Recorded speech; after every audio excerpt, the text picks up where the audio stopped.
Shalom kekasih Kristus. Dalam kita menjalani hidup, seringkali kita tidak menyadari bahwa Tuhan telah memberi banyak kemampuan dalam hidup kita. Pendengar yang dikasihi Tuhan, melalui renungan melekat dalam Tuhan pada hari ini, saya ingin kita semua hidup dalam mengiring Tuhan dapat mengenal diri pribadi kita sendiri. Mari kita berdoa. Tuhan Yesus, terima kasih buat kesempatan yang indah pada hari ini, di mana kami kembali dapat mendengarkan kebenaran firman-Mu melalui renungan ini. Berbicaralah lewat hamba-Mu, sehingga firman yang disampaikan mengokohkan iman percaya kami bahwa Tuhan adalah Tuhan yang luar biasa. Maka dari itu Tuhan pimpin supaya firman-Mu yang disampaikan pada hari ini mengingatkan kami, Tuhan telah memperlengkapi kami dengan kemampuan-kemampuan yang ada, sehingga kami dapat menjalani hidup pengiringan kami kepada Engkau selaras dengan kebenaran firman Tuhan. Dengan demikian kami mau menyiapkan hati dan pikiran kami agar firman Tuhan tertanam dan jatuh di tanah hati kami yang baik, sehingga firman-Mu mengalami pertumbuhan.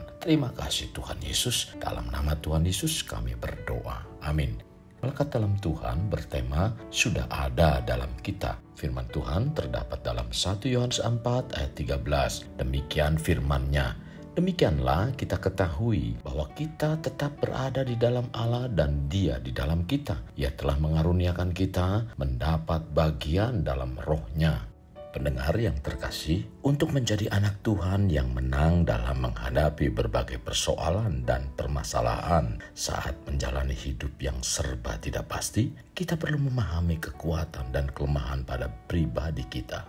Aristoteles mengatakan, mengenal diri sendiri adalah awal dari kebijaksanaan.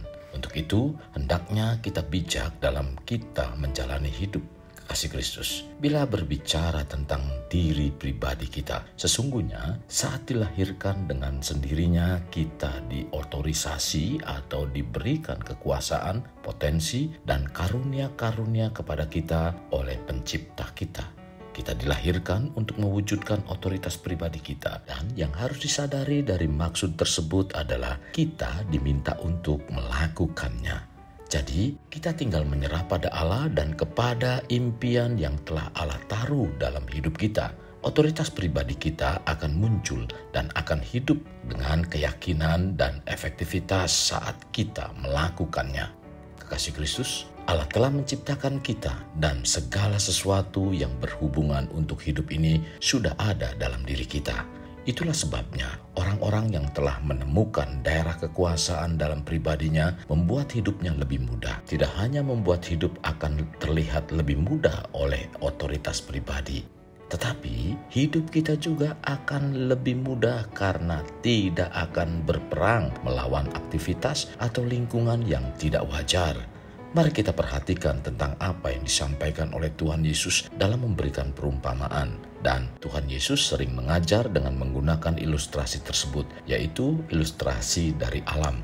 Tuhan Yesus sering menggunakan ilustrasi alam untuk menunjukkan kepada orang-orang bagaimana kehidupan alam akan berjalan ketika alam mengikuti apa yang menjadi tujuan-tujuan Sang Pencipta. Hal ini sebagaimana tertulis dalam Matius 6 ayat 25-30 yang mengatakan, "Karena itu aku berkata kepadamu, janganlah khawatir akan hidupmu, akan apa yang hendak kamu makan atau minum. Dan janganlah khawatir pula akan tubuhmu, akan apa yang hendak kamu pakai. Bukankah hidup itu lebih penting daripada makanan dan tubuh itu lebih penting daripada pakaian? Pandanglah burung-burung di langit yang tidak menabur dan tidak menuai dan tidak mengumpulkan bekal dalam lumbung, namun diberi makan oleh Bapa-Mu yang di surga. Bukankah kamu jauh melebihi burung-burung itu? Siapakah di antara kamu yang karena kekhawatirannya dapat menambahkan sehasta saja pada jalan hidupnya? Dan mengapa kamu khawatir akan pakaian? Perhatikan bunga bakung di ladang yang tumbuh tanpa bekerja dan tanpa memintal. Namun aku berkata kepadamu, Salomo dalam segala kemegahannya pun tidak berpakaian seindah salah satu dari bunga itu. Jadi jika demikian Allah mendandani rumput di ladang yang hari ini ada dan besok dibuang ke dalam api. Tidakkah ia akan terlebih lagi mendandani kamu, hai orang yang kurang percaya?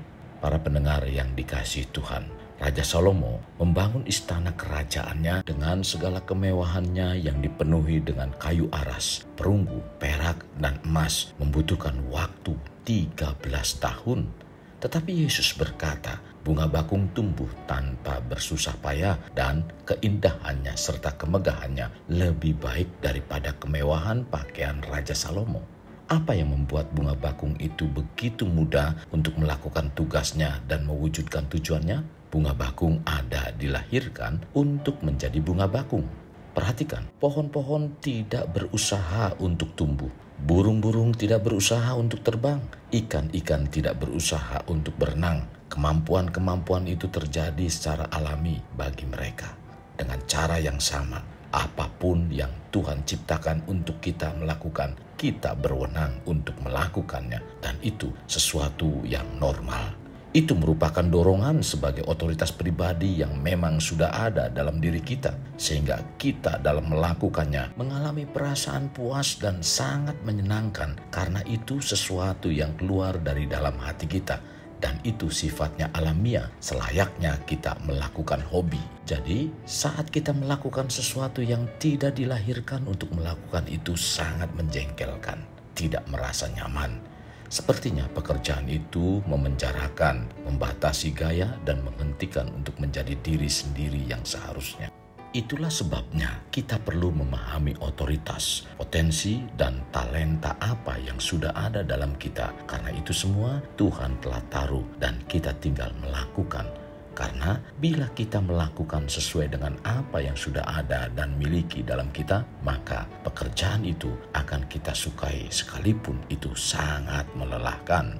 Pendengar, sesungguhnya talenta, potensi, dan kuasa Tuhan sudah taruh dalam hidup kita. Tetapi mengapa hal ini tidak muncul aktif atau bekerja? Hal ini tidak berjalan karena kita tidak menjalin hubungan yang intim dengan Tuhan. Itulah sebabnya kita tidak mendapat bagian. Dalam Efesus 1 ayat 11-12 mengatakan, Aku katakan di dalam Kristus, karena di dalam Dialah kami mendapat bagian yang dijanjikan. Kami yang dari semula ditentukan untuk menerima bagian itu sesuai dengan maksud Allah, yang di dalam segala sesuatu bekerja menurut keputusan kehendak-Nya, supaya kami yang sebelumnya telah menaruh harapan kepada Kristus boleh menjadi puji-pujian bagi kemuliaan-Nya. Pendengar, Allah telah memberikan bagiannya, yaitu kuasa atau otoritas, talenta, potensi dalam hidup kita.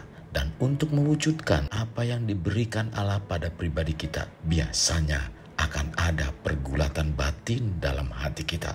Pergulatan batin ini tidak akan terjadi dalam hidup kita bila kita memiliki hubungan yang intim dengan Tuhan. Entah itu melalui doa, membaca firman Tuhan, dan merenungkan firman Tuhan. Karena semua itu sudah ada dalam kita, maka dengan sendirinya akan dapat mengalir secara alamiah dalam area kekuasaan pribadi kita.